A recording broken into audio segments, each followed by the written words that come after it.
Well, I got it disassembled, and doing this one-handed, so I apologize.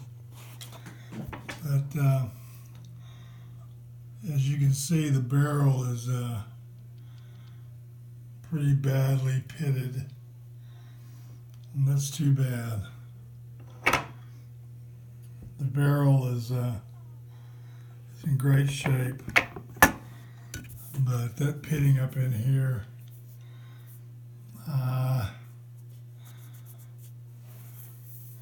she's not going to be a shooter. She's got some pitting up here at the action, which I expected. Nothing real bad. Little rust right there. I'll take care of that in a heartbeat. But man, that stock was in just excellent shape. Excellent shape. It's too bad.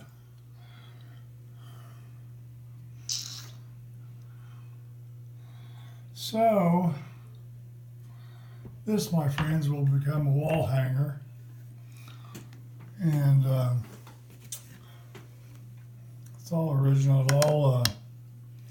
All the wood was just in great shape. There's a couple of nicks here and there, but that's what you expect. But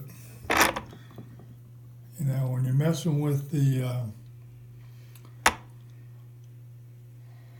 with wanting to shoot this as an 8mm, the trigger's in good shape too. Everything just absolutely functions perfectly. But you get up here, you see some of this. You know, you gotta be a little cautious. This is a classic example.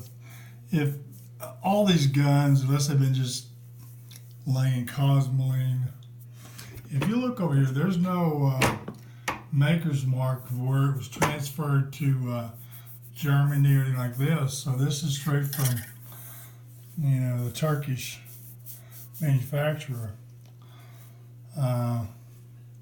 Whether it saw action or not, it was shot. And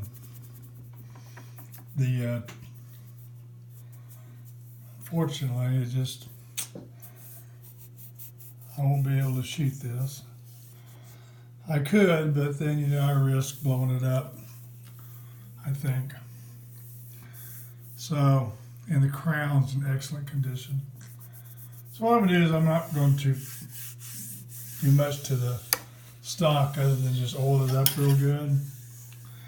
With the barrel, I'll probably, you know, I'll use some 4-aught sandpaper to smooth it out. Get all the rust off. I mean, really take my time with it, and then re-blue it. It's just a beautiful gun. Some people think they're ugly. I think they're gorgeous. But anyway, no, this is not my reloader's table yet.